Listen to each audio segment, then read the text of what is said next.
चलिए जी, तो आज रिवीजन करते हैं जीसी एक्ट 1897 का। देखो जीसी एक्ट में कुछ डेफिनेशन है, साथ में कुछ सेक्शन है। सेक्शन की स्टार्टिंग अगर करें सेक्शन 5 से स्टार्टिंग होती है। सेक्शन 5 कहता है भाई एक्ट एप्लीकेबल कब होगा, अगर डेट दी गई तो इफेक्टिव डेट उसी डेट पे इफेक्टिव होगा। अगर डेट नहीं दी गई तो day of ascent of president, president की एसेंट का वो एक्ट जो पार्लियामेंट वाला है। अगर पुराना एक्ट है संविधान से लागू होने से पहले वाला एक्ट, तो वहाँ पे अप्रूवल देखेंगे गवर्नर जनरल की। और कोई भी इफेक्टिव कितने बजे होगा, तो रात को 12 बजे इफेक्टिव होता है, लेकिन रात को 12 बजे नहीं लिखा है, ये लिखा है expiry of the president day, पिछला दिन एक्सपायर होगा तब से इफेक्टिव होगा। ये तो सेक्शन 5 है। 6 पे आता है। 6 बोलता है सर नए एक्ट के आने से ना रिपील्ड एक्ट की एक्टिविटीज इनवैलिड नहीं होंगी। मतलब 6 चीज़ों से फर्क नहीं पड़ेगा, ना तो रिपील्ड एक्ट के प्रीवियस ऑपरेशन खराब होंगे, ना एनीथिंग ड्यूली डन खराब होंगी, ना कोई राइट्स लाइबिलिटी अफेक्ट होंगी, ना कोई आपके ऑब्लिगेशन प्रिविलेज खत्म होंगे, ना कोई पेनल्टी पनिशमेंट खत्म होगी, ना ही आपकी कोई भी इन्वेस्टिगेशन इंक्वायरी लीगल प्रोसीडिंग चल रही है। तो कुछ भी इन 6 चीज़ों पर कोई भी फर्क नहीं पड़ने वाला। 6 चीज़ें मैंने आपको बता दी है। अब आते हैं भैया सेक्शन 7 पे। सेक्शन 7 कहता है क्या रिपील्ड एक्ट को रिवाइव कर सकती है सरकार? बिल्कुल कर सकती है सर। रिपील्ड एक्ट को रिवाइव कर सकती है सरकार को। अपना पर्पस बताना पड़ेगा। पर्पस बताइए, रिवाइव करिए, कोई दिक्कत नहीं है। सेक्शन 8 पे आइए। अगर किसी भी सेंट्रल एक्ट में पुराने एक्ट का रेफरेंस दिया है, रिपील्ड एक्ट का, तो उसे नए एक्ट का रेफरेंस मानेंगे। ठीक है ना। कंपनी तक 1956 कहीं भी रेफरेंस दिया, उसे कंपनी तक 2013 का ही रेफरेंस मानेंगे। अब आते हुए सेक्शन 9 में। सेक्शन 9 की अगर बात करिए, सेक्शन 9 कहता है sir computation of time. Time compute कहाँ होगा सर? टाइम कंप्यूट होगा फ्रॉम से टू तक। मतलब फ्रॉम से पहले के दिन एक्सक्लूड कर देंगे, टू तक के दिन इंक्लूड कर लेंगे। मान लो डिविडेंड देना है 30 दिन के अंदर, तो फ्रॉम 1 सितंबर टू 30 सितंबर, तो फ्रॉम से पहले का एक्सक्लूड कर दिया, टू के बाद का इंक्लूड कर दिया, मतलब टू तक का इंक्लूड कर दिया। तो फ्रॉम और टू दो शब्दों का इस्तेमाल करेंगे टाइम पीरियड को इंक्लूड करने के लिए।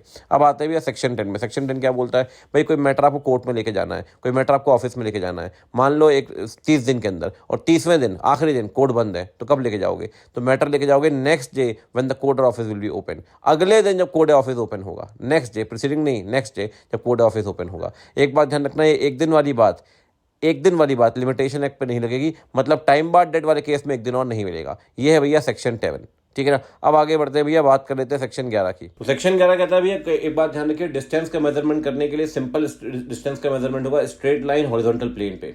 ठीक है। अब आते हैं सेक्शन 12 पे। सेक्शन 12 क्या कहता है? अगर किसी फिक्स्ड क्वांटिटी, किसी फिक्स्ड वेट, किसी फिक्स्ड रेट के लिए, किसी भी मेजरमेंट के लिए अगर कोई ड्यूटी दी गई कस्टम या एक्साइज की, तो ज्यादा या कम क्वांटिटी पे सेम ड्यूटी लगेगी। अगर 1000 पीस के लिए ड्यूटी दी है 500 रुपए और आप 2000 पीस इंपोर्ट करते हैं, तो भैया 1000 रुपए आपको ड्यूटी देनी पड़ेगी। तो कम या ज्यादा क्वांटिटी के लिए सेम रेट पे ड्यूटी लगेगी, सेम रेट पे ड्यूटी लगेगी। सेक्शन 13 कहता है भैया कहीं भी अगर मैस्कुलाइन जेंडर लिखा हुआ है सेंट्रल एक्ट में, तो masculine shall include female also. साथ में सिंगुलर वर्ड अगर यूज हुआ है तो सिंगुलर इंक्लूड प्लूरल ऑल्सो। अगर डायरेक्टर लिखा है डायरेक्टर इंक्लूड डायरेक्टर्स ऑल्सो। ठीक है ना। बस एक बात ध्यान रखना, नर इंक्लूड मादा, एक वचन इंक्लूड बहुवचन, सिंगुलर इंक्लूड प्लूरल, और साथ में आपका male include female and vice versa. बस एक बात ध्यान रखिए, जहां पे वर्ड किसी स्पेसिफिक जेंडर के लिए होगा वहां मेल इंक्लूड फीमेल नहीं होगा। अगर लिखा है भैया कि हस्बैंड लायबल है नेसेसरीज प्रोवाइड करने के लिए, तो वाइफ पे प्रोविजन नहीं लगने वाला, क्योंकि हस्बैंड मेल ही होता है, इसीलिए वहां पे ही इंक्लूड शी नहीं चलेगा। अब चलते हैं भैया आगे। सेक्शन 14 कहता है भैया सरकार को अगर कोई अधिकार दिया गया किसी भी एक्ट के अंदर, कोई भी राइट दिया गया, if any right is conferred under any central act, then that right can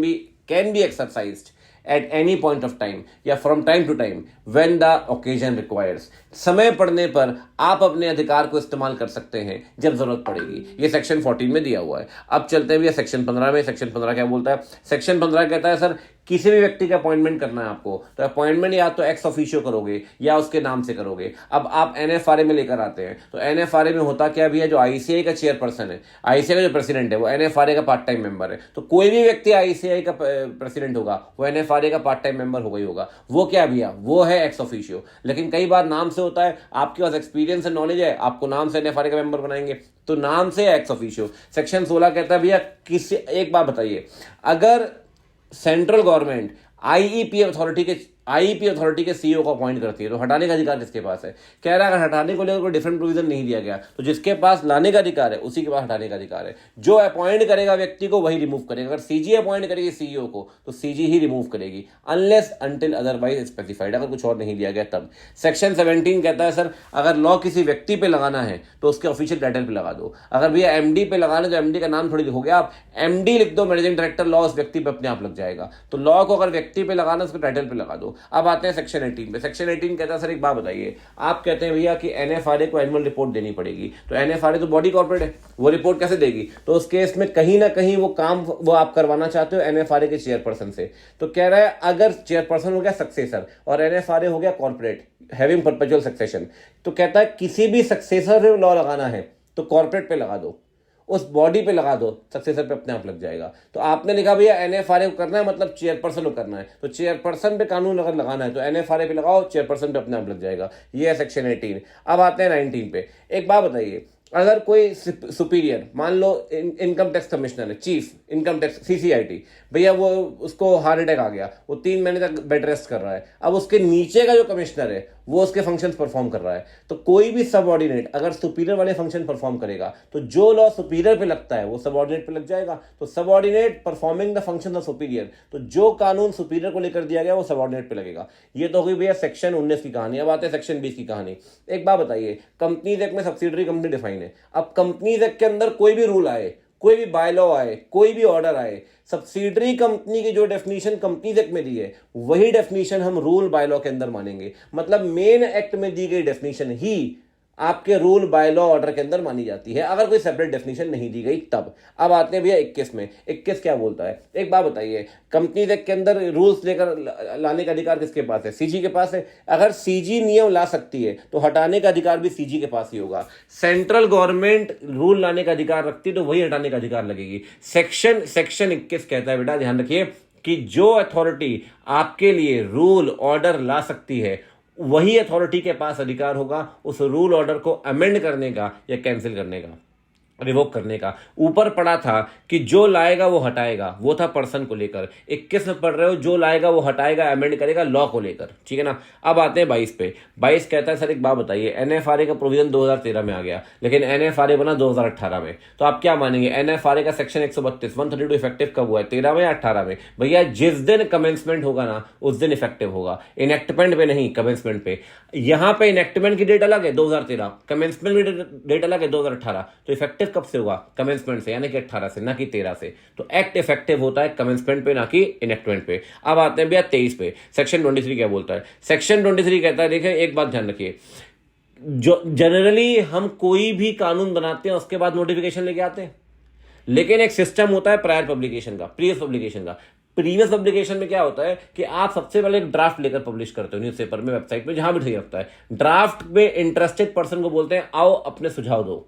उनके सुझाव लेने के बाद कोई अथॉरिटी से कंसल्ट करना हो उससे कंसल्ट करते हैं, उसके बाद फाइनली कानून बना के आप पब्लिश करते हैं ऑफिशियल गैजेट में। वो इस बात का कॉन्क्लूसिव एविडेंस होता है कि कानून बन चुका है। नॉर्मली कानून बनने के बाद ही पब्लिश करते हैं, लेकिन प्रीवियस पब्लिकेशन में कानून बनने से पहले ड्राफ्ट पब्लिश करके इंटरेस्टेड पर्सन से इन्विटेशन लेकर अथॉरिटी बोर्ड से कंसल्ट करके फिर आप कानून बनाते हैं। तो सिस्टम को आप बोलते हैं प्रीवियस पब्लिकेशन। अब आते हैं 24 में। 24 क्या बोलता है? एक बात ध्यान रखिए, कभी भी कोई एक्ट रिपील हो गया और नया एक्ट आ गया, तो नया एक्ट अगर रिपील्ड एक्ट की एक्टिविटीज को सुपरसीड नहीं करेगा।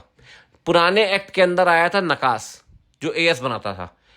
नए कंपनी एक्ट में आया एनएफआरए, जब तक एनएफआरए नहीं बना नकास चलता रहा। पुराने कंपनी लॉ के अंदर कंपनी लॉ बोर्ड था सीएलबी, नए में था एनसीएलटी, जब तक एनसीएलटी नहीं बना कंपनी लॉ बोर्ड चलता रहा। तो जब तक नया नहीं आएगा तब तक पुराना चलता रहेगा, ध्यान रखिएगा, ठीक है। अब आगे बढ़ते हैं मैं 25 में। 25 क्या बोलता है? 25 कहता है देखो इतने सारे एक्ट इंडिया में, हर जगह पेनाल्टी फाइन दिया हुआ है, तो फाइन रिकवर कैसे होगा? कह रहा है फाइन रिकवर करने के लिए 2 कानून मानने पड़ेंगे, एक आईपीसी और एक सीआरपीसी। आईपीसी जब आपको पता है, वो तो अपन ने सेक्शन 8 के अंदर पढ़ भी लिया कि पुराने एक्ट के रेफरेंस को नए एक्ट का रेफरेंस मानेंगे, तो आईपीसी हो गया भारतीय न्याय संहिता और सीआरपीसी तो है ही। अब आगे बढ़ते हैं भैया सेक्शन 26। अगर एक ऑफेंडर कोई अपराध करता है जो 2 या उससे ऊपर एक्ट के अंदर लायबल है, तो ध्यान रखना उसके ऊपर ट्रायल तो शुरू होगा, लेकिन सजा उसको एक अपराध की एक ही एक्ट के अंदर मिलेगी। एक अपराध की सजा 2 बार नहीं मिल सकती। He will not be punish twice for the same offence. Same offence के लिए ट्वाइस पनिश नहीं होगा वो, ध्यान रखना।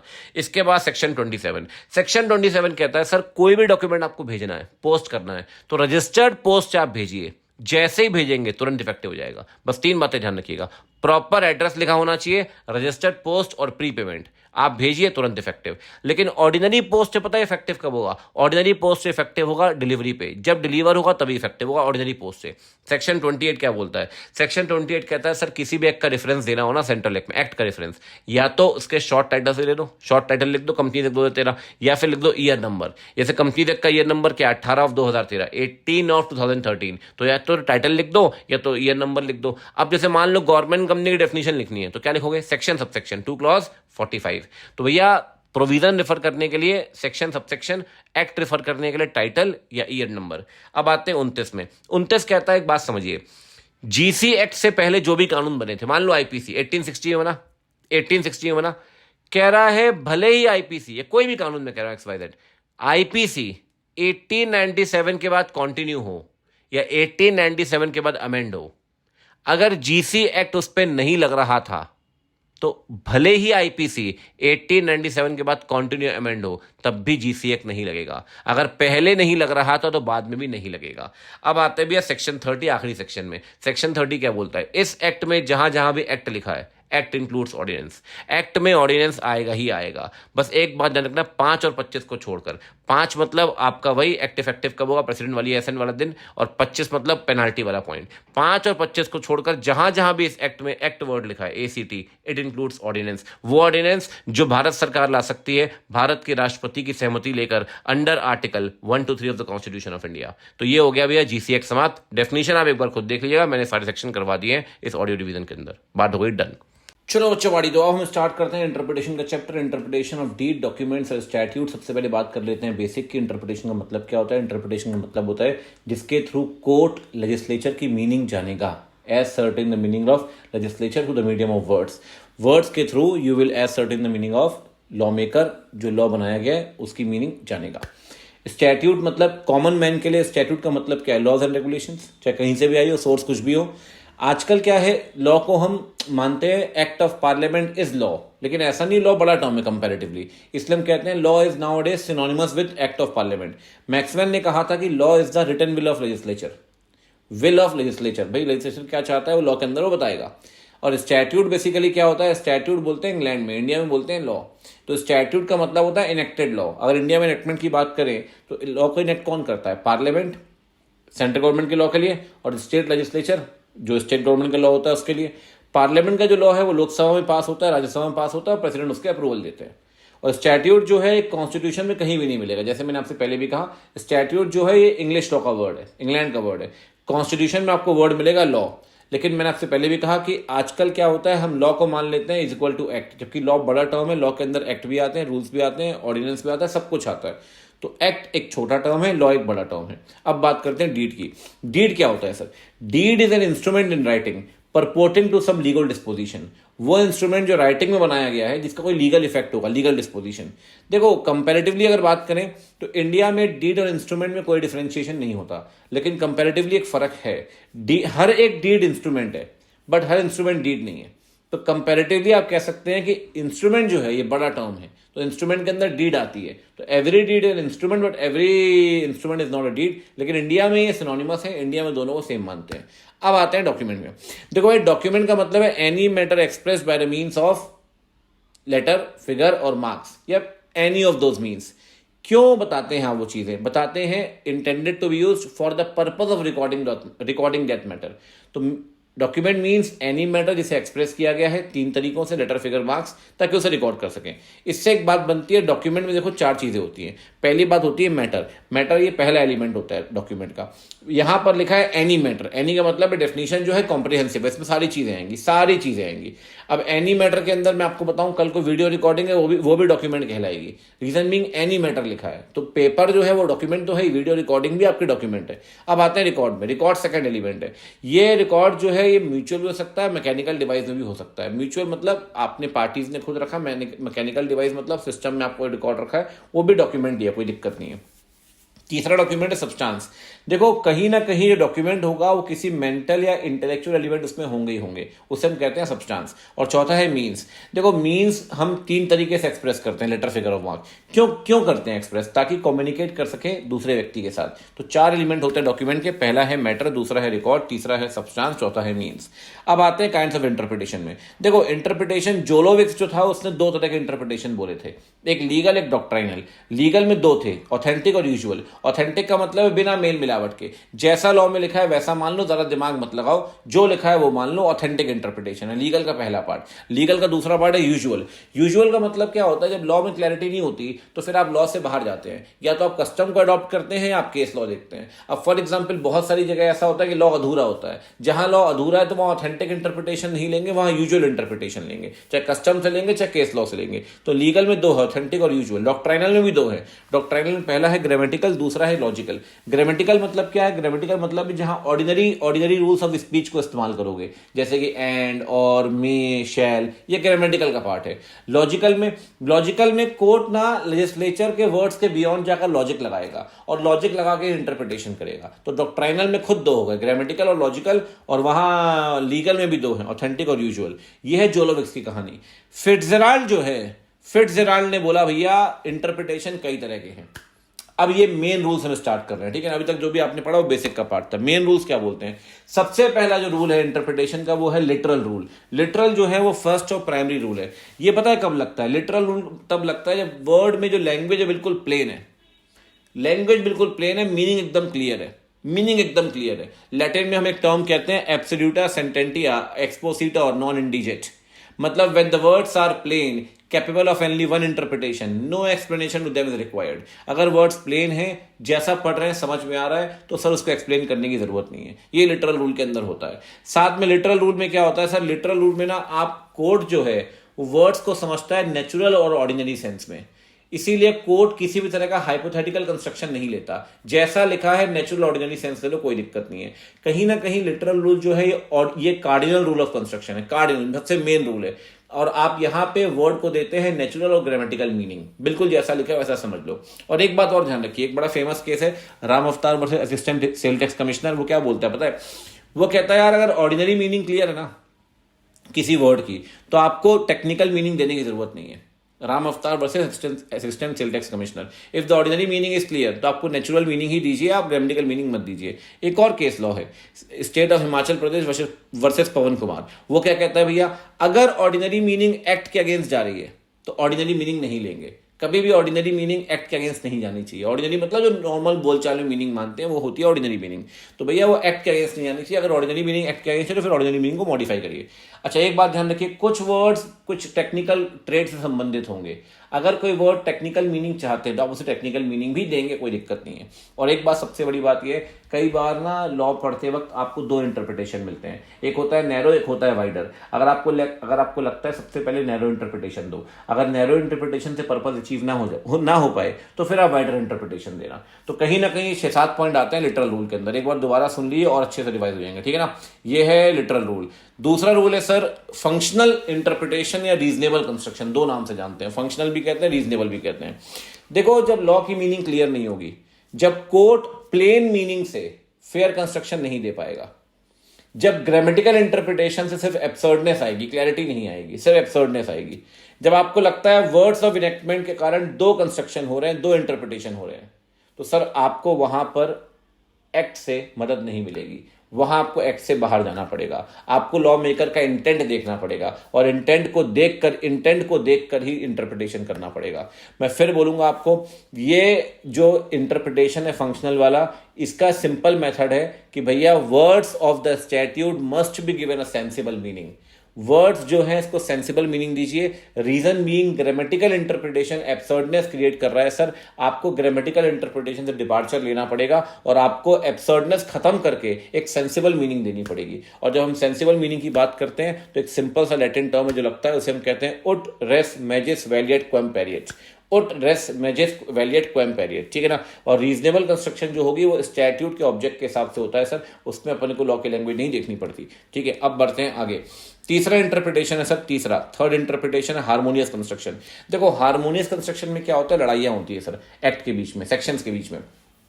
कई बार लड़ाई होगी एक सेक्शन के दो प्रोविजन के बीच में, कई बार लड़ाई होगी दो अलग अलग सेक्शन के दो अलग अलग सेक्शन के दो अलग अलग प्रोविजन के बीच में, कई बार लड़ाई होगी दो अलग अलग एक्ट के दो अलग अलग सेक्शंस के बीच में। सर अगर लड़ाई हो गई सेक्शन की, रोड में आप निकल रहे हो, लड़ाई हो गई, तो हमारा काम ये थोड़ी एक को हराओ एक को जिताओ, हमारा काम क्या है कि लड़ाई को दूर करो। हार्मोनियस कंस्ट्रक्शन भी क्या कहता है? हार्मोनियस कंस्ट्रक्शन कहता है सर कॉन्फ्लिक्ट तो है लेकिन कोर्ट की जिम्मेदारी क्या है? कोर्ट की जिम्मेदारी मेंटेन द हार्मोनी। आपको वहां पर किसी को जिताना है हराना नहीं है, आपको कॉन्फ्लिक्ट को दूर करना है। तो आपका है भैया, आप इंटरप्रेट करिए ताकि हार्मोनी मेंटेन कर पाए और हर प्रोविजन को एक अच्छी मीनिंग प्रोवाइड कर पाए, वो हमारी जिम्मेदारी है। पीस मेंटेन करिए, हार्मोनी मेंटेन करिए। लेकिन सर अगर आप हार्मोनी मेंटेन करना चाह रहे हो लेकिन हार्मोनी मेंटेन नहीं हो रही है तो फिर क्या करोगे? फिर उस केस में क्या करेंगे? सर उस केस में अगर हार्मोनी मेंटेन नहीं हो पाती तो स्पेसिफिक रूल ओवरराइड करेगा जनरल रूल को, जिसे हम कहते हैं जनरलिया स्पेशली बस नॉन डेरोगेंट लैटिन में। स्पेशल रूल जो है वो ओवरराइड करेगा जनरल रूल को। अदरवाइज नॉटविथस्टैंडिंग जिस वर्ड में लिखा है वो दूसरे को ओवरराइड कर देगा, नहीं तो सब्जेक्ट तो जिसमें लिखा है दूसरा उसको ओवरराइड कर देगा। अगर मान लो किसी में भी नॉटविथस्टैंडिंग कहीं भी सब्जेक्ट टू नहीं लिखा तो जो provision letter in point of time लिखा है सेक्शन 110 110 43 को ओवरराइड कर देगा, जो बाद में लिखा है वो पहले को ओवरराइड कर देगा। और मान लो अगर दोनों साथ में लिखे हैं तो जो एक्ट में बाद में आया है वो ओवरराइड करेगा। उससे पहले मैं आपको बताऊं, सबसे पहले स्पेशल रूल पहला वाला पॉइंट ओवरराइड करेगा जनरल रूल को, सेकंड नॉटविथस्टैंडिंग, थर्ड है आपका सब्जेक्ट टू, चौथा पॉइंट है जो बाद में आया है ना या अमेंड हुआ है 2021 में आया प्रोविजन 2018 को ओवरराइड कर देगा, और दोनों साथ में आए हैं तो 110 43 को ओवरराइड कर देगा। तो जो बाद में लिखा है वो दूसरे को ओवरराइड कर देगा। ये है कहानी हार्मोनियस कंस्ट्रक्शन की। अब हार्मोनियस कंस्ट्रक्शन से बात निकली है नॉटविथस्टैंडिंग सब्जेक्ट टू की, तो वो भी खत्म करते हुए चलते हैं। नॉटविथस्टैंडिंग क्या बोलता है सर? जिस प्रोविजन में नॉटविथस्टैंडिंग लिखा है वो दूसरे को ओवरराइड कर देगा। बड़ा सिंपल सा नियम है। तो जहां नॉटविथस्टैंडिंग लिखा होता है उसे कहते हैं नॉन ऑब्स्टेंट क्लॉज। और ध्यान रखना, अगर नॉन ऑब्स्टेंट क्लॉज और प्लेन प्रोविजन के बीच में लड़ाई होगी, प्लेन मतलब जिसके साथ अपना कोई वो नहीं है, ठीक है ना, प्लेन प्रोविजन नॉन ऑब्स्टेंट क्लॉज की लड़ाई होगी तो जीतेगा नॉन ऑब्स्टेंट क्लॉज ही, क्योंकि नॉन ऑब्स्टेंट क्लॉज में क्या लिखा हुआ है? नॉटविथस्टैंडिंग। जब भी नॉटविथस्टैंडिंग कोड करना है सेक्शन 6 कोड कर सकते हैं, कंपनी का कोई दिक्कत नहीं है। दूसरी तरफ आता है सब्जेक्ट टू। सब्जेक्ट टू क्या बोलता है? सब्जेक्ट टू कहता है सर जिस भी प्रोविजन में सब्जेक्ट टू लिखा है वो दूसरा उसको ओवरराइड कर देगा। वहां 4 सबसेक्शन 2 सबसेक्शन 3 का रेफरेंस दे सकते हैं। सेक्शन 13 में लिखा कंपनी एक्ट के अंदर कि कंपनी अपना नाम चेंज कर सकती है सब्जेक्ट टू 4 सबसेक्शन 2 4 सबसेक्शन 3। तो सेक्शन 13 हार चुका है उन दोनों सेक्शंस के आगे। ध्यान रखना, जहां भी सब्जेक्ट टू लिखा है that is subservient to the other provision, मतलब अदर प्रोविजन उसको हरा देगा। और तीसरा आता है इसी में विदाउट प्रेजुडाइज। विदाउट प्रेजुडाइज का मतलब है sir it will not cut the generality of the preceding provision. Without prejudice कहता है सर ना मैं हारूंगा ना आप हारेंगे ना कोई जीतेगा, दोनों साथ में लगेंगे। मैं किसी प्रोविजन को हार्म नहीं पहुंचाऊंगा, मैं किसी को काटूंगा नहीं, दोनों साथ में लगेंगे। तो ध्यान रखना, जो विदाउट प्रेजुडाइज होता है ये इन एडिशन लगता है, नॉट इन डिरोगेशन। जब भी लगेगा विदाउट प्रेजुडाइज वो लगेगा इन एडिशन नॉट इन डिरोगेशन। ठीक है भाई, अब बढ़ते हैं आगे। ये भी हो गया। एक्सेप्शनल कंस्ट्रक्शन में आते हैं। देखो एक्सेप्शनल कंस्ट्रक्शन में आपको 4 चीजें पढ़नी है। एक पढ़ना है एंड, दूसरा पढ़ना है और, तीसरा शैल और चौथा में। पहले बात करते हैं एंड और की। और एंड में बात करेंगे, पहले एंड की बात करते हैं फिर और की बात करते हैं। एंड जो होता है कंजंक्टिव वर्ड होता है। कंजंक्टिव का मतलब होता है दो वर्ड को कॉन्जॉइन करेगा, मतलब इन एडिशन लगता है। जहां बीच में एंड लिख दिया वो इन एडिशन है। जैसे कंपनी को एनुअल रिटर्न और फाइनेंशियल स्टेटमेंट दोनों फाइल करने, एंड लिखा है, दोनों फाइल करने पड़ेंगे, मैंडेटरी है। लेकिन कई बार एंड को और मानते हैं। अगर एंड को और मान लिया तो फिर वो डिसजंक्टिव हो जाएगा। ठीक है ना? क्यों मानते हैं एंड को? और कॉन्टेक्स्ट बोलता है लॉ मेकर को इंटेंट देने के लिए, लॉ मेकर को सही मीनिंग देने के लिए, इफेक्ट देने के लिए एंड को और मानते हैं। अब जैसे फॉर एग्जांपल लिखा हुआ है in case of default promoter director and officer any person who has committed default will be liable. अब एनी पर्सन लिख दिया, किसी एक ने किया तो वो एक लायबल होगा ना यार। तो उसके ऐसे भले ही ऊपर एंड लिखा होगा तब भी अपन और मानेंगे। तो एंड का जनरल मीनिंग कंजंक्टिव है, इन एडिशन लगेगा, लेकिन कई बार एंड को और भी मानते हैं जब कॉन्टेक्स्ट बोलेगा। सेम कहानी और के अंदर है। और जो है वो डिसजंक्टिव है। डिसजंक्टिव मतलब है वो इन एडिशन नहीं है, ऑल्टरनेटिव फोर्स लेकर चलता है। ऑल्टरनेटिव या तो ये और की कहानी जो है, ठीक है ना। अब कई बार और को भी एंड मानते हैं। जब और को एंड मानेंगे तो कंजंक्टिव हो जाएगा। कब मानेंगे और को एंड? जब लॉ मेकर का इंटेंट होगा, लॉ मेकर को सही इंटेंशन देना होगा तब। ध्यान रखना, एंड को और भी मान सकते हैं और को एंड भी मान सकते हैं। इस पे कॉमन केस मैं आपको बता रहा हूं, municipal council versus Bishandas Nathumal. Municipal council versus Bishandas Nathumal में दोनों जगह लगा सकते हैं, एंड को और को एंड, कोई दिक्कत नहीं है। ठीक है। अब सेम कहानी शैल में के साथ है। शैल जो है वो मैंडेटरी फोर्स है। सेक्शन 96 कहता है company shall convene an AGM, तो करवानी ही पड़ेगी ना एजीएम, मैंडेटरी है। लेकिन कई बार शैल को मे मानते हैं, जब लॉ मेकर का इंटेंट होगा तो शैल को मे मानेंगे। सेम कहानी मे में है। मे जनरली वॉलेंट्री है कि भाई मेंबर में कॉल एन ईजीएम, तो ईजीएम बुलाना वॉलेंट्री है, अपनी इच्छा है तो बुलाओ, नहीं बुलाना तो मत बुलाओ। लेकिन कई बार मे को भी शैल मानते हैं। अब जैसे पब्लिक कोई अथॉरिटी है, भाई उसको आपने अधिकार दे दिया कि भाई तू लाठी चार्ज कर ले पुलिस में यूज लाठी चार्ज। अगर सही में हिंसा भड़क गई तो पुलिस शैल यूज लाठी चार्ज। तो कई बार मे को शैल मानते हैं सर। मे को शैल कब मानते हैं? मे को शैल मानते हैं पहली बात जब लॉ मेकर बोलेगा तब, इंटेंट बोलेगा तब, तो मे को शैल मानेंगे। दूसरी बात जब मैंने आपसे कहा पब्लिक अथॉरिटी को अधिकार दोगे तब। इसका एक केस ही पब्लिक अथॉरिटी वाला, बेकर निकोलस वर्सेस बेकर, जो मैंने आपको पुलिस वाला एग्जाम्पल दिया, ठीक है ना। ये मेरे प्राइमरी रूल्स हैं। अब हम चलते हैं भैया एजुजडम जनरस की तरफ, जो सेकेंडरी रूल है, काफी इंपॉर्टेंट भी है। एजुजडम जनरस क्या बोलता है सर? एजुजडम जनरस कहता है for example cat, dogs, rabbit and other animals are only allowed. अब कैट, डॉग, रैबिट क्या है? स्पेसिफिक वर्ड है। अदर एनिमल क्या? जनरल वर्ड है। स्पेसिफिक वर्ड पहले लिखा है, जनरल वर्ड बाद में लिखा है। जनरल वर्ड जो बाद में लिखा है वो स्पेसिफिक वर्ड को फॉलो करेगा। मतलब अदर एनिमल में पेट एनिमल ही आएंगे, क्योंकि जो स्टार्टिंग में वर्ड लिखे हैं वो पेट एनिमल्स हैं, कैट, डॉग, रैबिट, इसलिए बाद वाले वर्ड जो है पहले वाले वर्ड को ही फॉलो करेंगे। अब ध्यान रखना भाई, एजुजडम जनरस जो है इसका मतलब होता है of the same kind of species. ये नियम कब लगता है? जब वर्ड स्पेसिफिक होंगे, वो कैटेगरी बनाएंगे पेट एनिमल्स, और कैटेगरी एग्जॉस्ट नहीं होगी, और जो बाद वाला वर्ड है वो जनरल होगा, और वो जनरल वर्ड जो है वो स्पेसिफिक वर्ड को फॉलो करेगा। ध्यान रखना, ये एब्सोल्यूट रूल ऑफ लॉ नहीं है, कई बार उल्टा सीधा भी हो सकता है, आगे पीछे कोई दिक्कत नहीं है। इस रूल के 4 एक्सेप्शन है। एजुजडम जनरस कब नहीं लगता? पहली बात, एजुजडम जनरस तब नहीं लगता जब स्पेसिफिक वर्ड डाइवर्सिफाइड होंगे, कैटेगरी नहीं बनाएंगे कैटेगरी, है ना।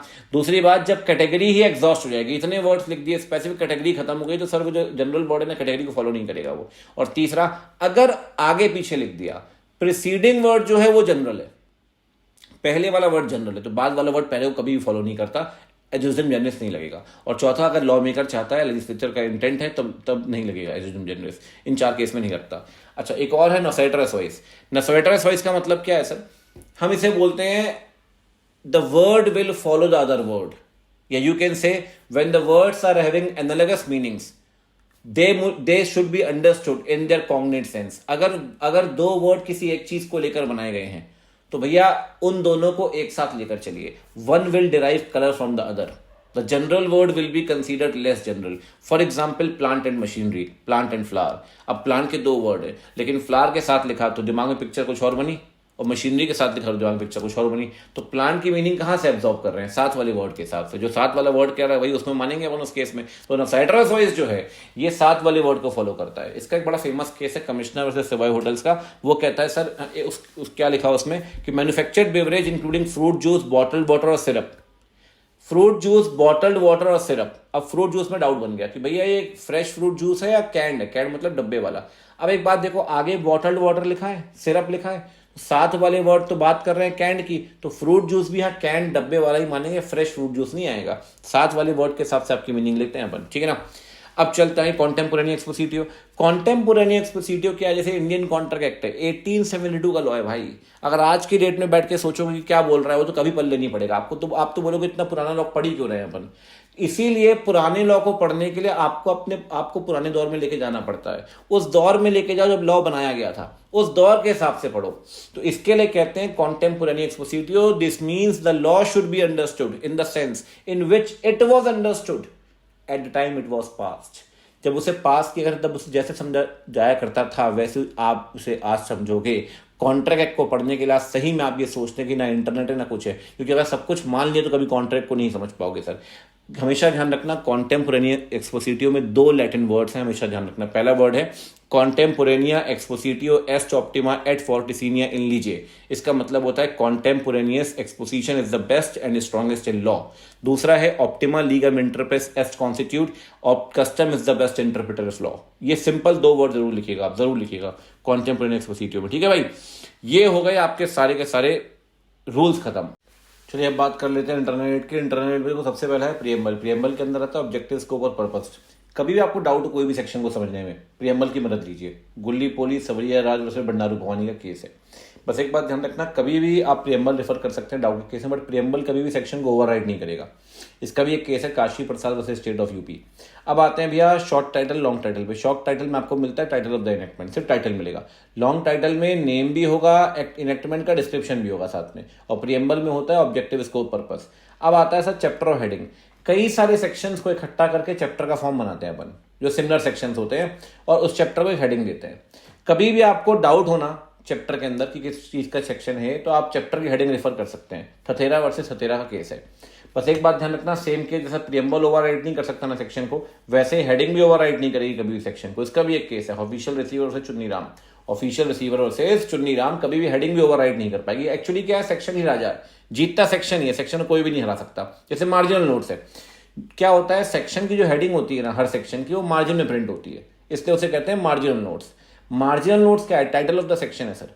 कब जनरल, देखो इसकी दो बातें हैं, मार्जिनल नोट्स जनरली रिफर नहीं कर सकते फॉर इंटरप्रिटेशन। देखो प्रियम्बल रिफर कर सकते हो, कोई दिक्कत नहीं, हेडिंग रिफर कर सकते हो, मार्जिनल नोट को जनरली रिफर नहीं कर सकते फॉर इंटरप्रिटेशन।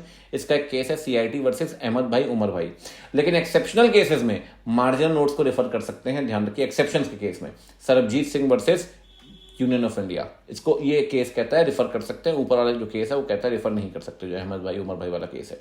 अब आते हैं प्रोविजो में। प्रोविजो जो है एक्सेप्शन क्रिएट करेगा सर। प्रोविजो सेक्शन का पार्ट है, इसलिए एक तरीके से इंटरनल एड है। प्रोविजो की शुरुआत होगी by the words provided that. Proviso ये कहता है कि general rule will not apply, obvious सी बात है। प्रोविजो हमेशा रिफर करना पड़ेगा, चाहे वर्ड की लैंग्वेज, चाहे लॉ की लैंग्वेज एम्बिगियस हो या ना हो, हमेशा रिफर करना पड़ेगा। और एक सबसे इंपॉर्टेंट बात ध्यान रखना, प्रोविजो का जो दायरा है वो प्रोविजन तक सीमित है। जिसकी बात प्रोविजन कर रहा हो उसी की बात प्रोविजो करेगा। उसका भी एक केस है, Ram Narayan sir versus assistant commissioner of sale tax. Ram Narayan sons versus assistant commissioner of sale tax. ये कहता है प्रोविजो का दायरा प्रोविजन तक सीमित है। अब आते हैं इलस्ट्रेशन में। इलस्ट्रेशन जो है भैया वो स्टैट्यूट का पार्ट है, ये एप्लीकेशन को क्लैरिफाई करता है। कभी भी इलस्ट्रेशन ना तो सेक्शन का एम्बेड मतलब स्कोप, ना कभी कर्टेल करेगा ना एक्सपेंड करेगा। कर्टेल मतलब कम करना, एक्सपेंड मतलब बढ़ाना, ना कर्टेल करेगा ना एक्सपेंड करेगा। और कभी भी कॉन्फ्लिक्ट होगा ना आपका इलस्ट्रेशन और सेक्शन के बीच में, जीतेगा सेक्शन ही। इलस्ट्रेशन कभी भी सेक्शन को ओवरराइड नहीं कर सकता। अब आते हैं एक्सप्लेनेशन में। जैसे एक्सप्लेनेशन आप पढ़ते हो एसोसिएट कंपनी में आता है ना सिग्निफिकेंट इन्फ्लुएंस, तो एक्सप्लेनेशन वैसा होता है। एक्सप्लेनेशन में जो भी कॉन्टेंट लिखना है, केस है, लैंडमार्क केस एक्सप्लेनेशन का, वो है सुंदरम पिल्लई वर्सेस पटाभी रमन।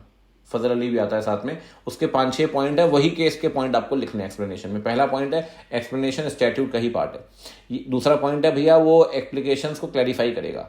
क्या होता है, तीसरा पॉइंट वेगनेस होती है कई बार सेक्शन में, इसलिए वेगनेस को दूर करता है वो। चौथी बात जो गैप होता है उसको फिल करता है। पांचवी बात वो मिसचीफ को खत्म करेगा और कहीं ना कहीं ऑब्जेक्ट को प्रमोट करेगा, एडवांस करेगा। और सिक्स्थ, कभी भी एक्सप्लेनेशन आपसे आपका स्टैट्यूटरी राइट नहीं छीन सकता। मतलब कभी भी अगर सेक्शन से लड़ाई हुई, जीतेगा सेक्शन ही। और अगला भैया स्केड्यूल। स्केड्यूल देखो एक्ट का ही पार्ट है, स्टैट्यूट का ही। लेकिन एक बात ध्यान रखना, अगर सेक्शन से लड़ाई हुई स्केड्यूल की, जीतेगा सेक्शन ही। और लास्ट है read the statute as a whole. Statute को पूरा पढ़िए। देखो स्टैट्यूट में कई बार क्या होता है, शुरू में ना चीजें पढ़ के समझ में नहीं आती, इसलिए पूरा स्टैट्यूट पढ़ोगे ना तो हार्मोनी बनी रहेगी, वायलेंस नहीं होगी।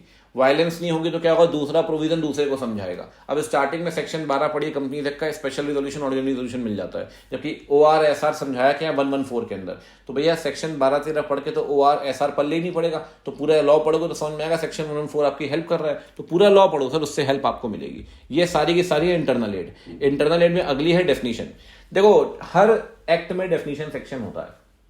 डेफिनेशन दो तरह की होती है, एक होती है एग्जॉस्टिव, एक होती है इंक्लूसिव। एग्जॉस्टिव डेफिनेशन वो होती है जिसमें जो लिखा है वही आएगा और कुछ नहीं आएगा। एग्जॉस्टिव डेफिनेशन, जो लिखा है वही आएगा और कुछ नहीं आएगा, आउटसाइड एलिमेंट नहीं आता। सर कौन सी डेफिनेशन को एग्जॉस्टिव मानते हैं? एक वो डेफिनेशन जहां मीन्स लिखा है वो एग्जॉस्टिव है। Company means a company incorporated under this act और under any previous company law, means लिखा है, एग्जॉस्टिव है। कुछ डेफिनेशन में मीन्स एंड इंक्लूड दोनों लिखा होता है एक ही डेफिनेशन में। Share means a share in the share capital of the company and include stock and includes stock. Associate company के अंदर भी दोनों लिखा है, वो भी एग्जॉस्टिव है। तो मीन्स भी है और मीन्स एंड इंक्लूड दोनों है। इसको एग्जॉस्टिव को एक और नाम से जानते हैं, it is also known as restrictive definition. दूसरी तरफ आती है भैया इंक्लूसिव। इंक्लूसिव डेफिनेशन वो होती है जिसमें इंक्लूड लिखा होता है। इंक्लूसिव डेफिनेशन में जो लिखा है वो तो आएगा ही, जो नहीं लिखा वो भी आएगा। अब जैसे डिविडेंड इंक्लूड्स इंटरिम डिविडेंड, तो इंक्लूड लिखा है तो और भी कुछ आ सकता है। इंटरिम डिविडेंड लिखा है ना, फाइनल डिविडेंड भी आएगा। कई बार डीम टू इंक्लूड लिखा होता है, तो इंक्लूड लिखा है, डीम टू इंक्लूड लिखा है, दोनों आता है, ठीक है ना। किसमें? इंक्लूसिव में। इंक्लूसिव को एक और नाम से जानते हैं, एक्सटेंसिव डेफिनेशन के नाम से। अच्छा, एक डेफिनेशन होती है ambiguous. Best example is public company. Public company का मतलब क्या है? Which is not a private company. तो कह रहा है सर एम्बिगियस डेफिनेशन वो है जिसकी मीनिंग क्लियर नहीं है, वो मीनिंग, वो डेफिनेशन कभी भी आइसोलेशन में नहीं पढ़ सकते आप। पब्लिक कंपनी को आइसोलेशन में पढ़ो समझ में नहीं आएगा, तो उसे प्राइवेट कंपनी के साथ मिला के पढ़ना पड़ता है। तो कह रहे हैं भैया उस डेफिनेशन को पढ़िए in light of the other provisions. अगर आप बाकियों की मदद लेके उस डेफिनेशन को आप नहीं पढ़ोगे तो डेफिनेशन विल बी वेग एंड अनसर्टेन, उसकी मीनिंग रहेगी, वो आपके लिए बिल्कुल बेकार होगी। तो ये सारी की सारी हो गई भैया इंटरनल एड। अब चलते हैं एक्सटर्नल एड की तरफ। एक्सटर्नल एड में पहला क्या है? पहला है हिस्टोरिकल सेटिंग। आप फेमा पढ़ते हो, फेमा पढ़ते वक्त पहले पूरी पार्लियामेंट्री हिस्ट्री देखते हैं, फेमा कब आया, किस साल में आया, उससे अपन को समझ में आता है फेमा को क्यों लाया गया। तो हर एक्ट की ना अपनी हिस्टोरिकल सेटिंग होती है, पार्लियामेंट्री हिस्ट्री होती है, जनरल हिस्ट्री होती है। पहले उसको समझिए, हिस्टोरिकल फैक्ट को समझिए, उसके बाद आप एक्ट को समझिए, मदद मिलेगी आपको। Historical setting. दूसरा होता है यूसेज। यूसेज क्या होता है सर? यूसेज अभी मैंने आपको पढ़ा है, कॉन्टेम्पोरेरी एक्सपोजिटिव वाला पॉइंट। देखो यूसेज में कस्टम वाला पॉइंट है, लॉ को समझना है, कस्टम को आपको समझना ही पड़ेगा। मैं फिर आपको बोलूंगा, चाहे कॉन्टेम्पोरेरी एक्सपोजिटिव पूछे, चाहे यूसेज का पॉइंट पूछे, यहाँ पर एक्सटर्नल एड में आपको दो वो लैटिन मैक्सिम लिखने ही लिखने हैं। जो कॉन्टेम्पोरेरी एक्सपोजिटिव वाला जो है ना, फोर्टिसिनिया वाला, वो लिखना है, और ऑप्टिमा लीगम इंटरप्रेस एस्ट कॉन्स्टिट्यूट, दोनों लैटिन मैक्सिम आपको लिखने ही लिखने हैं। यूसेज में नंबर उसी के मिलेंगे। अगला भैया consolidating statute and previous law. अब प्रीवियस लॉ क्या है? कंपनीज एक्ट 1956 जो है वो प्रीवियस लॉ है। नया स्टैट्यूट कौन सा है? कंसोलिडेटिंग, वो है कंपनीज एक्ट 13। अब कुछ बातें कंपनीज एक्ट 13 में नहीं थी, अगर समझनी है तो पुराने एक्ट में जाना पड़ता है, ठीक है ना। तो वो जो पुराने एक्ट में जब आप जाओगे कंपनीज एक्ट से 13 से, जब आप पुराने कंपनीज एक्ट में जाओगे तो पुराना कंपनीज एक्ट क्या है? तो एक्सटर्नल एड ही ना। अच्छा ये है वो। अगला है एनालगस एक्ट। एनालगस एक्ट क्या होते हैं सर?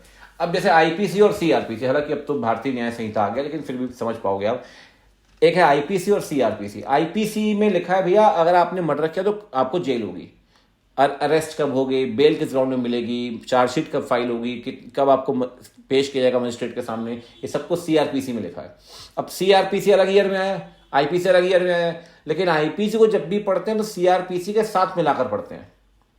एक्चुअली क्या है, दो अलग अलग एक्ट अलग अलग ईयर में आए, लेकिन है सेम चीज को लेकर, जिसे हम कहते हैं परी मटेरिया, सेम चीज को लेकर। तो जब भी इन एक्ट को आप पढ़ेंगे तो दोनों को अलग अलग नहीं मानते, दोनों को वन कंपोजिट एक्ट मानते हैं, तो दोनों को साथ मिला के पढ़ते हैं। ये ध्यान रखिए, इसे कहते हैं एनालगस एक्ट। भले अलग अलग समय में आए हैं, लेकिन दोनों को साथ मिलाकर पढ़ते हैं। और अगर कॉन्फ्लिक्ट हो गया, अब आईपीसी और सीआरपीसी में कॉन्फ्लिक्ट हुआ, तो जीतेगा वो एक्ट जो बाद में आया है, जो बाद में अमेंड हुआ है, ठीक है ना। ये है वो। डिक्शनरी डेफिनेशन अगला है सर। डिक्शनरी डेफिनेशन में पता क्यों जाते हैं? जब एक्ट में डेफिनेशन ना लिखा हो तो फिर डिक्शनरी डेफिनेशन रेफर करते हैं अपन, ठीक है ना। डिक्शनरी में बहुत सारी डेफिनेशन मिलेगी सर।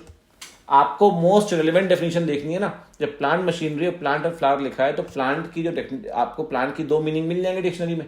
आप वही मीनिंग देखो जो आपके लिए रिलेवेंट है। One will derive colour from the other, वो बात आपको हमेशा ध्यान रखनी है। तीसरी बात, अगर कोई बात परी मटेरिया में दी गई है, जैसे आईपीसी पढ़ रहे हो और सीआरपीसी में कुछ दिया हुआ है, तो उसके लिए डिक्शनरी रेफर नहीं करेंगे। परी मटेरिया को प्रायोरिटाइज करते हैं इन कंपैरिजन टू डिक्शनरी, ये बात ध्यान रखना। और टेक्निकल मीनिंग के लिए टेक्निकल डिक्शनरी रेफर करनी पड़ती है। चार बातें हैं डिक्शनरी के अंदर। फॉरेन डिसीजन बचपन से पढ़ते आ रहे हो सब, बॉल्फर वर्सेस बॉल्फर, है ना। दुनिया जहां के केसेस आपने पढ़े फॉरेन के, इंग्लैंड के, भैया अगर इंडिया में डिसीजन ना हो तो फॉरेन डिसीजन रेफर करिए।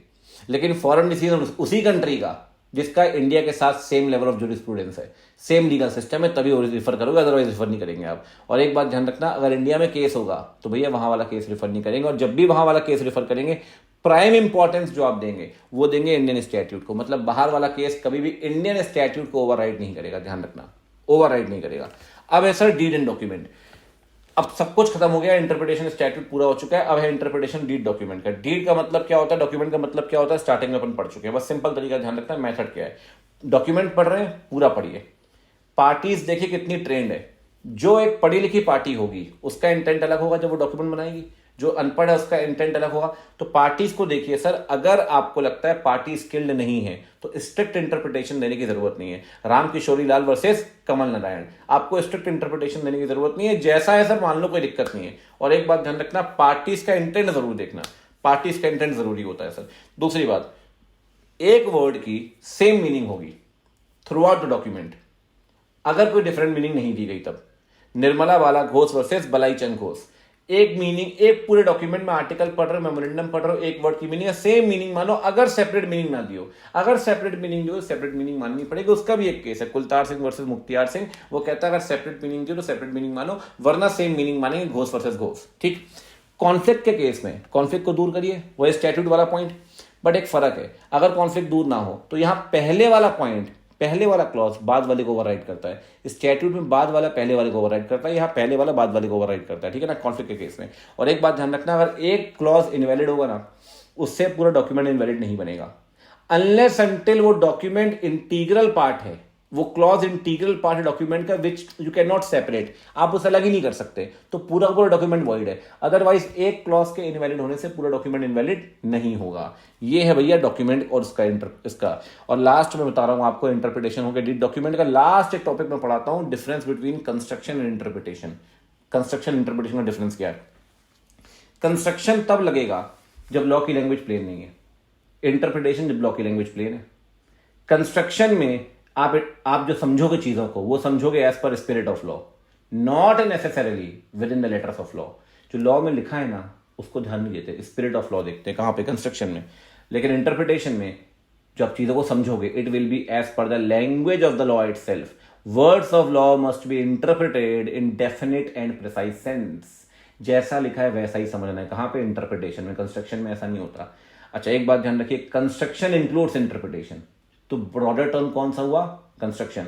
Interpretation does not include construction, तो इंटरप्रिटेशन थोड़ा नैरो वर्ड है और कंस्ट्रक्शन आपका ब्रॉडर वर्ड है। तो भैया ये हो गया एकदम एकदम शानदार, जोरदार, जबरदस्त इंटरप्रिटेशन का ऑडियो रिवीजन डन।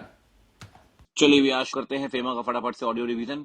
फेमा, सबसे पहले आपको पढ़नी है पीआरआई की डेफिनेशन। पीआरआई की डेफिनेशन क्या बोलती है भी? अगर आपने पिछले साल 182 डेज से ऊपर गुजारे हैं इंडिया में, तो इस साल आप पीआरआई हैं, ठीक है ना। इस साल पीआरआई बनने के लिए पिछले साल का देखना पड़ेगा, 182 डेज से ऊपर आपने गुजारा है या नहीं। लेकिन एक बात ध्यान रखना, अगर आप देश छोड़ते हैं किसी 4 कारणों से, 4 रीजन से। पहला रीजन है बिजनेस एवोकेशन, दूसरा है एम्प्लॉयमेंट, तीसरा है जहां भी आप जा रहे हैं स्टे, बट स्टे का जो पीरियड है वो अनसर्टेन है, कब वापस आएंगे पता नहीं।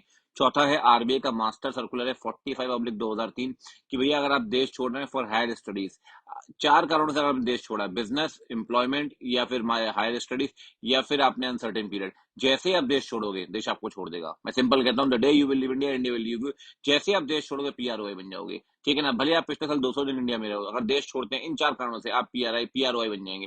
उल्टा एक व्यक्ति अगर पीआरओआई था, मान लो डेविड वार्नर, ऑस्ट्रेलिया में रहता है, अगर इंडिया आता है इन 3 कारणों से, बिजनेस वोकेशन, एम्प्लॉयमेंट या फिर इंडिया आता है for stay for uncertain period, जिस दिन वो इंडिया आएगा डेविड वार्नर, उस दिन वो पीआरआई बन जाएगा। तो जिस दिन इंडिया आएगा उस दिन वो पीआरआई बन जाएगा। और डेफिनेशंस भी है, बट पहले मैंने आपको पीआरआई की डेफिनेशन बताई है। इसके बाद चलते हैं भैया करंट अकाउंट ट्रांजेक्शन में, फिर बात करेंगे कैपिटल अकाउंट की, फिर बात करेंगे बच्ची कुछ डेफिनेशंस की। देखो जी, जहां तक करंट अकाउंट की बात है, करंट अकाउंट में तो आपको 2-3 चीजें पढ़नी है। पहली बात पढ़ना है मीनिंग, दूसरी बात आपको पढ़ना है विड्रॉल, कहां पे सीजी की अप्रूवल लेनी है, विड्रॉल कहां पे आरबीआई की अप्रूवल लेनी है, और विड्रॉल जहां पे आपको फॉरेन एक्सचेंज अलाउड नहीं है, ठीक है। आगे बढ़ते हैं जी। पहले बात करते हैं मीनिंग की। करंट अकाउंट ट्रांजैक्शन वो जो कैपिटल अकाउंट ट्रांजैक्शन नहीं है। और ध्यान रखना, करंट अकाउंट ट्रांजैक्शन में 4 चीजें आती हैं। पहला, पेमेंट जो आप करेंगे ऑर्डिनरी कोर्स ऑफ बिजनेस में, फॉरेन ट्रेड में, कोई भी short term banking credit facilities, आपने चाइना से पेन ड्राइव इंपोर्ट की, आपने 40 दिन का क्रेडिट पीरियड मांगा, अगर आप वो पेन ड्राइव इंपोर्ट करते हैं चाइना से, वो करंट अकाउंट ट्रांजैक्शन है। दूसरी बात, अगर आपने कोई लोन लिया, लोन पे इंटरेस्ट दोगे, इंटरेस्ट, तो वो करंट अकाउंट ट्रांजैक्शन है। तीसरा, अगर आपकी फैमिली रहती है, आपके स्पाउस, आपके चिल्ड्रन, आपके पेरेंट्स इंडिया से बाहर रहते हैं, उनके रहन सहन के खर्चे आप बेयर करना चाहते हैं, चाइना से आप आए हैं इंडिया में आप रह रहे हैं, आपकी फैमिली चाइना में रहती है, चाइना में अगर आपकी फैमिली रहती है, उसके खर्चे आप बेयर करना चाहते हो, जो खर्चे आप उसके लिए देंगे वो कह रहे हैं करंट अकाउंट ट्रांजैक्शन। और चौथी बात, फॉरेन ट्रैवल एजुकेशन, एक व्यक्ति यहाँ से ट्रैवल करता है बाहर, घूमने के लिए आप जा रहे हैं, एजुकेशन के लिए आप जा रहे हैं, जो भी खर्चे आप करेंगे वो कहलाएगा current account transaction. Current account में आगे भैया 4 चीजें, ऑर्डिनरी कोर्स ऑफ बिजनेस, आपने लोन पे इंटरेस्ट दिया, आपके living expenses of the parent spouse, ये सब, और चौथी बात आपने फॉरेन ट्रैवल एजुकेशन किया। अब आते हैं भैया करंट अकाउंट में। सबसे पहली बात, कहां पे करंट अकाउंट ट्रांजैक्शन के लिए आप पैसा विड्रॉ नहीं कर सकते, प्रोहिबिटेड ट्रांजैक्शन, प्रोहिबिटेड। मैं सिंपल बोलूंगा भैया आपको, पहली बात, रेड पॉपकॉर्न, आर से रुपी स्टेट क्रेडिट रूट, उसके लिए अगर आप कमीशन देना चाहते हैं, अलाउड नहीं है। ई से इक्विटी इन्वेस्टमेंट करना चाहते हैं, जॉइंट वेंचर या होली ओन सब्सिडरी इंडिया से बाहर, अलाउड नहीं है। डी से अगर आपको पैसा देना है, उस कंपनी वो डिविडेंड देना चाहती है जिस पे डिविडेंड बैलेंसिंग लगता है। चौथी बात, अगर आप लॉटरी टिकट परचेज करना चाहते हैं, पी से purchase of lottery tickets, band magazine. फिर ओ आ गया, ओ से जो भी पैसा आप लॉटरी विनिंग का इंडिया में जीतते हो, और इंडिया वाला पैसा आप बाहर ले जाना चाहते हो, अलाउड नहीं है सर फॉरेन एक्सचेंज के लिए निकालना। पी से person resident of Nepal Bhutan, उस व्यक्ति के साथ आप डील करना चाहते हैं, नेपाल भूटान के व्यक्ति के साथ, अलाउड नहीं है।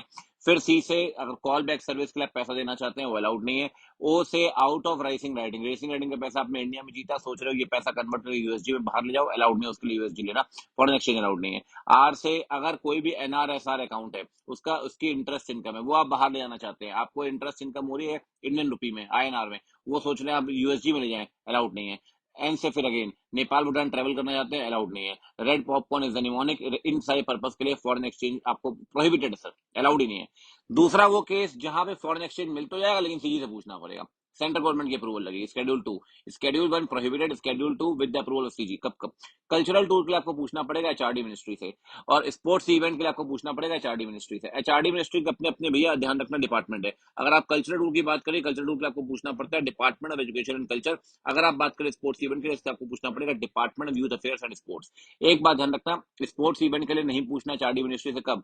दो बातें, दो एक्सेप्शन। पहली बात, अगर स्पोर्ट्स इवेंट में पैसा जो खर्च कर रहे हो वो यूएसडी से 1 लाख से ऊपर नहीं जा रहा है। अगर आपको लग रहा है भैया वो 1 लाख यूएसडी से ऊपर जाएगा तभी पूछना, अगर 1 लाख यूएसडी तक जाएगा तो पैसा खर्च कर, आपको पूछने की जरूरत नहीं किससे, एचआरडी मिनिस्ट्री से। दूसरी बात एक और, अगर कोई भी पैसा कोई भी sports event international, national, state level की बॉडी कराती है उसको पूछने की जरूरत नहीं है। अगर बीसी से ही बाहर मैच कराएगी, आईपीएल कराती है अफ्रीका में, साउथ अफ्रीका में, उसको पूछने की जरूरत नहीं है, भले वो 1 लाख से ऊपर खर्च करे तब भी पूछने की जरूरत नहीं है। अन अकेडमी स्पोर्ट्स लेवल बॉडी नहीं है, इंटरनेशनल बॉडी नहीं है, अगर ये खर्च करवा रही है, मान लो फॉर एग्जाम्पल 90,000 यूएसडी, इसको पूछने की जरूरत नहीं है। 1 लाख तक पूछने की जरूरत नहीं है, international level, state level body को पूछने की जरूरत नहीं है। तीसरा, अगर आप एडवर्टीजमेंट देते हैं बाहर की प्रिंट मीडिया में, फॉरेन प्रिंट मीडिया में, तो आपको पूछना पड़ेगा मिनिस्ट्री ऑफ फाइनेंस से।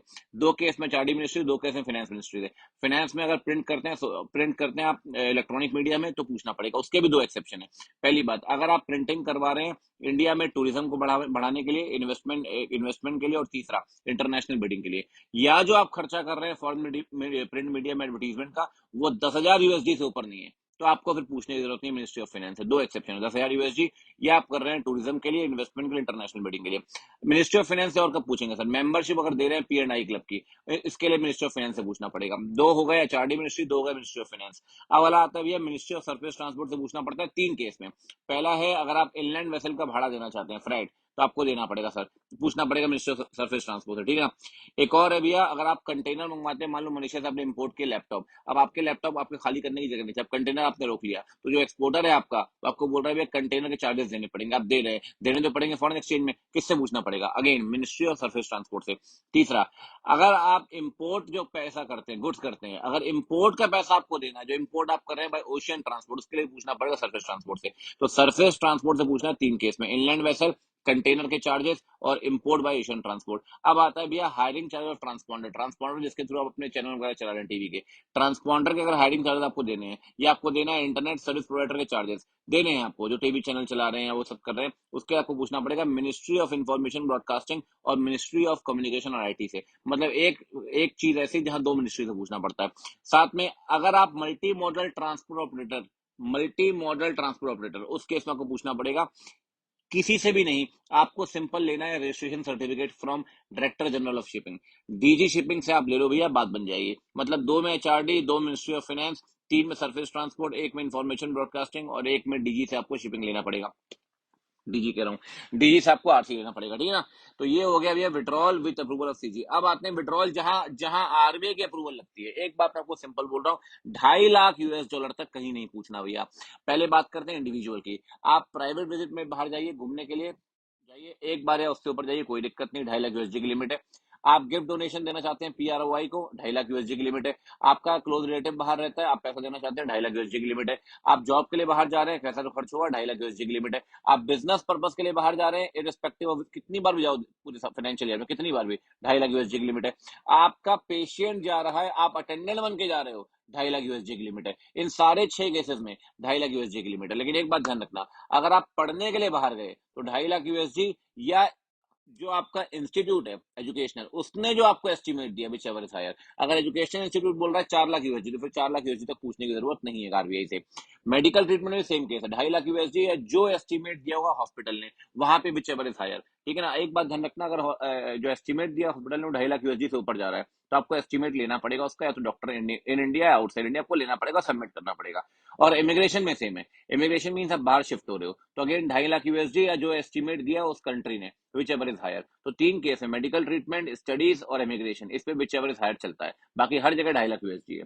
ये तो है भैया इंडिविजुअल का। अब आते हैं बॉडी कॉर्पोरेट में। बॉडी कॉर्पोरेट में मान लो भैया, अगर एक कंपनी एजेंट को पैसा दे रही है, अपने फ्लैट बिकवाने के लिए, इंडिया में जो उसके फ्लैट्स हैं, रियल एस्टेट प्रॉपर्टी है, अगर बिकवाने के लिए, तो एजेंट को कितना कमीशन दे सकती है? 5% ऑफ इनवल रेमिटेंस और 25,000 USD whichever is higher. ध्यान रखना, यहां तक आरबीआई से नहीं पूछना है, इससे ऊपर पूछना पड़ेगा।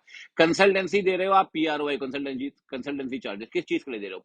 इंफ्रास्ट्रक्चर के लिए 1 करोड़ यूएसडी तक पूछने की जरूरत नहीं है, किसी और कंसल्टेंसी के लिए 10 लाख यूएसडी तक पूछने की जरूरत नहीं है।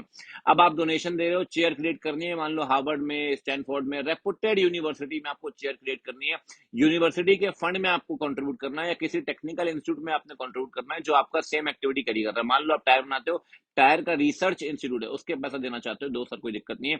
कितना दे पाएंगे बिना आरबीआई से पूछे? 1% of foreign exchange earning in the immediately presiding 3 financial year. 3 financial year में जो जितना आएगा उसका 1%। और दूसरा है भैया 50 लाख यूएसडी, 50 लाख यूएसडी, ध्यान रखना। इन दोनों में से विच एवर इज हायर आपको पूछना पड़ेगा, बाकी आपको पूछने की जरूरत नहीं है। यहां तक आपको पूछने की जरूरत नहीं, इससे ऊपर के तो पूछना पड़ेगा। और चौथी बात, इनकॉर्पोरेशन, प्री इनकॉर्पोरेशन खर्चे अगर रिइंबर्स कर रहे हैं आप, तो 5% ऑफ इन्वेस्टमेंट और $1 1 lakh whichever is higher. इससे यहां तक पूछने की जरूरत नहीं, इससे ऊपर पूछना पड़ेगा। तो ये तो हो गया भैया करंट अकाउंट ट्रांजेक्शन। ठीक है, बात डन हो गई। तो से बात कर लेते हैं जल्दी से। पहले तो एग्जेम्पशन है करंट अकाउंट ट्रांजेक्शन में। करंट अकाउंट ट्रांजेक्शन बताए कहाँ का एग्जेम्प्टेड है? एग्जेम्पशन है भैया, फ्रीली अंडरटेक कर सकते हैं। पहली बात, आरएफसी अकाउंट से कोई भी रेमिटेंसेस करिए, एग्जेम्प्टेड है। ईएफसी अकाउंट से कोई भी ट्रांजेक्शन करिए, एग्जेम्प्टेड है। आरएफसी का फुल फॉर्म है resident foreign currency account. EFC का फुल फॉर्म है भैया exchange earner foreign currency account, वहां पे एग्जेम्प्टेड है। बस एक बात ध्यान रखना, ईएफसी के भैया 2 केस में आपको पूछना पड़ेगा। अगर रेमिटेंस आप दे रहे हो मेंबरशिप ऑफ पी&आई क्लब तो पूछना पड़ेगा। अगर कमीशन दे रहे हो वही 25,000 यूएसडी या आपका 5% विच एवर इज हायर, उससे अगर आप पूछ रहे हो, उससे ऊपर अगर आप दे रहे हो आपके रियल एस्टेट के लिए, तो आपको पूछना पड़ेगा। बाकी आपको ईएफसी अकाउंट से पूछने की जरूरत नहीं है। तीसरा, इंटरनेशनल क्रेडिट कार्ड से आप पेमेंट करिए, पूछने की जरूरत नहीं है। चौथा, एलआरएस। एलआरएस जो है वो इंडिविजुअल्स के लिए अवेलेबल है, बॉडी कॉर्पोरेट फर्म के लिए अवेलेबल नहीं होती है। मान लो परिवार में 4 व्यक्ति हैं, तो एलआरएस का पर मेंबर 2.5 लाख यूएसडी मिलता है। 2.5 लाख यूएसडी कितना भी खर्चा करो कोई दिक्कत नहीं, वहां तक कोई दिक्कत नहीं है। मान लो 4 मेंबर है, तो चारों का मिला के वो 10 लाख यूएसडी। 10 लाख यूएसडी कोई भी एक मेंबर यूज कर सकता है, ध्यान रखना, कोई भी एक मेंबर, इंक्लूडिंग माइनर को भी 2.5 लाख यूएसडी मिलेंगे। बस माइनर में साइन काउंटर साइन करेगा गार्जियन, अदरवाइज 2.5 लाख का मल्टीप्लाई 4 करो, 10 लाख कोई भी यूज कर सकता है। हाँ, एक बात ध्यान रखना, अगर आप बाहर कंपनी बनाते हैं या बाहर बैंक अकाउंट खोलते हैं या बाहर आप कोई फर्म बनाते हैं, तो उस केस में फिर सारे मेंबर का उस फॉर्म में पार्टनर बनना जरूरी है, उस फॉर्म में आपका उस अकाउंट में जॉइंट होल्डर बनना जरूरी है, उस कंपनी में डायरेक्टर बनना जरूरी है, अगर आपका क्लबिंग चाहते हो तो। अगर आप मेंबर वहां डायरेक्टर या फिर पार्टनर नहीं हो, जॉइंट अकाउंट होल्डर नहीं हो, तो क्लबिंग नहीं होगी, ध्यान रखिए। ये भैया करंट अकाउंट ट्रांजेक्शन एग्जाम्पशन। अब चलते हैं कैपिटल अकाउंट में। देखो भैया, कैपिटल अकाउंट की अगर बात करें, कैपिटल अकाउंट का सिंपल मतलब है, अगर ऑल्टरेशन होता है पीआरआई की एसेट लायबिलिटी इंडिया से बाहर या पीआरओआई की एसेट लायबिलिटी इन इंडिया, तो आप मानेंगे वो ट्रांजैक्शन कैपिटल अकाउंट है। कैपिटल अकाउंट को हम सिंपल बोलते हैं भैया, ध्यान रखो, परमिसिबल पीआरआई के लिए क्या है, परमिसिबल पीआरओ के लिए क्या है, दोनों के लिए प्रोहिबिटेड क्या है। तो पहले बात करते हैं पीआरआई कौन से ट्रांजैक्शन कर सकता है परमिसिबल। भैया पीआरआई फॉरेन सिक्योरिटी में इन्वेस्टमेंट कर सकता है, पहली बात। दूसरी बात, फॉरेन करेंसी लोन इंडिया में ले सकता है, इंडिया से बाहर ले सकता है। तीसरी बात, प्रॉपर्टी बेच सकता है आउटसाइड इंडिया, पीआरआई कोई दिक्कत नहीं है। पीआरआई, चौथी बात, पीआरओ के लिए गारंटी दे सकता है। पांचवी बात, foreign currency export import hold कर सकता है। 6 point, foreign currency account India में भी खोल सकता है, इंडिया से बाहर भी खोल सकता है, कोई दिक्कत नहीं। तो फॉरेन करेंसी लोन भी ले लेगा, फॉरेन करेंसी अकाउंट भी खोल लेगा। सातवीं बात है भैया 7 पॉइंट, कोई भी कैपिटल एसेट अगर इंडिया में है उसका रेमिटेंस बाहर करना है तो वो भी अलाउड है। 8 पॉइंट, डेरिवेटिव कॉन्ट्रैक्ट कर सकता है। 9 पॉइंट, इंश्योरेंस पॉलिसी भी ले सकता है, कोई भी इंश्योरेंस कंपनी जो इंडिया से बाहर लोकेटेड है। 9 आपका 10 पॉइंट, पीआरआई के लिए गारंटी दे सकता है, पीआरओ के लिए लोन भी दे सकता है, कोई दिक्कत नहीं। 10 चीजें अलाउड है पीआरआई के लिए। अब आते हैं पीआरओआई। पीआरओआई में क्या अलाउड है भैया? पीआरओआई इंडिया में की बॉडी कॉर्पोरेट की सिक्योरिटीज भी खरीद सकता है, इवन पीआरओआई इंडिया की फॉर्म में पैसा लगा सकता है, प्रोप्राइटरशिप में पैसा लगा सकता है। पीआरओआई इंडिया में प्रॉपर्टी बेच खरीद सकता है, पीआरओआई भी पीआरआई के लिए गारंटी दे सकता है। इवन पीआरओआई भी एक्सपोर्ट इंपोर्ट होल्ड कर सकता है करेंसी इंडिया में। पीआरओआई भी फॉरेन करेंसी अकाउंट इंडिया में होल्ड कर सकता है। पीआरओआई भी रेमिटेंस ले सकता है कैपिटल एसेट का इंडिया से बाहर। पीआरओआई भी डेरिवेटिव कॉन्ट्रैक्ट कर सकता है। पीआरओआई भी आपका डिपॉजिट ले सकता है पीआरआई से। तो ये सब कुछ अलाउड है सर, कहीं ना कहीं सब कुछ अलाउड है। आप देखो कॉमन पॉइंट्स बहुत सारे पीआरआई पीआरओआई में। अब आते हैं भैया प्रोहिबिटेड में। पीआरओआई ना 6 काम नहीं कर सकता, मैं आपको बताऊं सिंपल। पीआरओआई किसी भी ऐसी कंपनी में पैसा नहीं लगा सकता। पीआरओआई एक कैपिटल अकाउंट की बात कर रहे हैं, जो निधि कंपनी है। दूसरा चिट फंड में डील करती है। तीसरा रियल एस्टेट में। चौथा एग्रीकल्चर। पांचवा फार्म हाउस। और 6 टीडीआर। रियल एस्टेट में ध्यान रखना 3 चीजें नहीं आएंगी, ना टाउनशिप, ना कमर्शियल रेजिडेंशियल प्रीमाइस, ना ही रोड ब्रिज। ये 3 चीजें रियल एस्टेट में नहीं आएंगी। बाकी 6 कंपनी में पैसा नहीं लगा सकता। कौन? पीआरओआई। अब बात करते हैं पीआरआई की। पीआरआई देखो 2.5 लाख यूएसडी निकालेगा, कोई दिक्कत वाली बात नहीं है। बस ध्यान रखना पीआरआई जो है नॉर्थ कोरिया के सिटीजन के साथ, वहां के रेसिडेंट के साथ, वहां की एंटिटी जो वहां नॉर्थ कोरिया में बनी है उसके साथ डील नहीं कर सकता। ये रेगुलेशन आया 2017 में, उससे पहले अगर डील कर रहे थे 180 डेज के अंदर सारी डीलिंग खत्म करनी पड़ेगी आपको। तो भैया ये हो गया आपका सारा का सारा कैपिटल अकाउंट ट्रांजेक्शन। बस इसमें एक बात ध्यान रखना, capital account transaction with no restrictions, जहां कोई रिस्ट्रिक्शन नहीं है। पहली बात, अगर आप पैसा निकालना चाहते हैं foreign exchange for amortisation of loan या depreciation in ordinary course of business, कोई दिक्कत नहीं है, आप बिल्कुल फ्री करिए। दूसरी बात, अगर पीआरओआई इंडिया से बाहर था, अब पीआरआई बन रहा है, तो मान लो सिंगापुर में व्यक्ति जब इंडिया आ रहा है, सिंगापुर की सारी एसेट वो इंडिया में होल्ड कर सकता है, वो इंडिया में बैठे बैठे उसे बेच भी सकता है, कोई दिक्कत नहीं है। ठीक उल्टा, पीआरआई इंडिया वाला व्यक्ति बाहर चला गया, तो अगर बाहर चला गया तो इंडिया की सारी एसेट होल्ड कर सकता है, बेच सकता है, कोई दिक्कत नहीं है। एक बात और, अगर पीआरआई को बाहर के पीआरओआई से विरासत में संपत्ति मिलती है, इंडिया में बैठे आदमी को यूएस के व्यक्ति से विरासत में इनहेरिटेंस में संपत्ति मिलती है, ले सकता है, कोई दिक्कत नहीं है। ठीक उल्टा, पीआरओआई को इंडिया वाले किसी पर्सन से इनहेरिटेंस में प्रॉपर्टी मिलती है, ले सकता है, कोई दिक्कत नहीं, वो भी अलाउड है। तो भैया ये हो गया आपका सारा का सारा कैपिटल अकाउंट ट्रांजेक्शन, ये हो गया करंट अकाउंट ट्रांजेक्शन। अब बच्चे कुछ डेफिनेशन में ज्यादा कुछ है नहीं, देखो पीआरआई पर ने मेन पढ़ लिया, बाकी है फॉरेन एक्सचेंज। भैया फॉरेन एक्सचेंज का मतलब क्या है? फॉरेन एक्सचेंज मतलब फॉरेन करेंसी, जो इंडियन करेंसी नहीं है। फॉरेन एक्सचेंज में डिपॉजिट, क्रेडिट बैलेंसेस सब आएंगे जो पेबल है फॉरेन करेंसी में। ड्राफ्ट ट्रेवलर चेक भी आएंगे जो बने तो इंडियन करेंसी में पर पेबल फॉरेन करेंसी में। ड्राफ्ट ट्रेवलर चेक जो बने तो आउटसाइड इंडिया है लेकिन बने इंडियन करेंसी में, ये सारे फॉरेन एक्सचेंज है। फॉरेन सिक्योरिटी में क्या आएगा? शेयर, डिवेंचर, बॉन्ड, ये एक्सप्रेस तो फॉरेन करेंसी में हो रहे हैं, भले रिडेम्पशन इनका इंडियन में हो करेंसी में या रिटर्न इंडियन करेंसी में हो, ये सारे के सारे फॉरेन सिक्योरिटी कहलाएंगे, लेकिन ध्यान रखना ये एक्सप्रेस जरूर फॉरेन करेंसी में होंगे। अच्छा, अगर पर्सन की बात करें फेमा में, तो पर्सन में एचयूएफ भी आएगा, कंपनी भी आएगी, फर्म भी आएगा, एओपी, बीओआई, चाहे इनकॉर्पोरेट हुए और नहीं, कोई भी आर्टिफिशियल जुडिकल पर्सन वो भी आएगा, और इवन कोई agency, office, branch own control by such person वो भी आएगा। अब पर्सन से एक बात समझ में आती है, अपन ने पीआरआई जो पढ़ा था, पीआरआई में इंडिविजुअल पढ़ लिया, बॉडी कॉर्पोरेट नहीं पढ़ा। बॉडी कॉर्पोरेट याद है भाई? बॉडी कॉर्पोरेट सिंपल फंड है, बॉडी कॉर्पोरेट को पीआरओआई कब मानते हैं? बॉडी कॉर्पोरेट तब मानते हैं भाई, ध्यान रखना, अगर कोई भी बॉडी कॉर्पोरेट इंडिया से बाहर बनेगा तो पीआरओआई है, अगर इंडिया में बनता है तो पीआरआई है। इंडिया में बनेगा पीआरआई है, और पीआरआई के द्वारा कंट्रोल्ड ओन्ड कोई भी ब्रांच इंडिया में वो भी पीआरआई है, और पीआरआई के द्वारा ओन्ड कंट्रोल्ड कोई भी ब्रांच इंडिया से बाहर वो भी पीआरआई है। तो चाहे ब्रांच इंडिया में हो इंडिया से बाहर हो, पीआरआई है, और इंडिया में जो बनी है वो तो पीआरआई है ही, और जो इंडिया में लोकेटेड है वो तो पीआरआई है ही। ठीक है ना? ये भी हो गई आपकी पीआरओआई इंडिविजुअल। पीआरआई इंडिविजुअल इंपोर्ट का मतलब क्या है? गुड्स को लाना, सर्विस को लाना इन इंडिया। एक्सपोर्ट का मतलब है भैया गुड्स को लेकर जाना to any place outside India, और सर्विस को लेकर जाना to any person outside India. और लास्ट है ऑथराइज पर्सन। ऑथराइज पर्सन में कौन आएगा? ऑथराइज डीलर आएगा, मनी चेंजर आएगा, ऑफशोर बैंकिंग यूनिट आएगी, और कोई भी व्यक्ति जिसको ऑथराइज किया गया सेक्शन 10 के अंदर डील इन फॉरेन एक्सचेंज, ठीक है ना, वो सारे व्यक्ति ऑथराइज पर्सन कहलाएंगे। ये सारा का सारा खत्म हो चुका है, all done with the rapid revision, audio revision FEMA के अंदर। आपसे मिलते हैं नेक्स्ट सेक्शन में। Bye bye, take care, see you.